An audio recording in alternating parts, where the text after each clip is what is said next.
Hi, my name is Yolenis Ovalle. Lesson from my high school experience.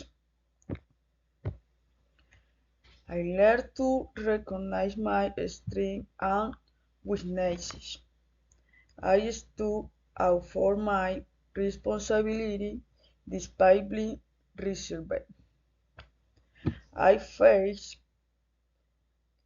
criticism and disagreement but stayed true to my principles.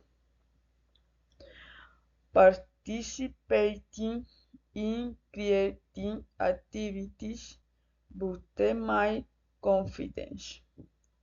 I found friends who value my authenticity. Today I understand that being yourself is key to happiness and self-fulfillment. Thank you.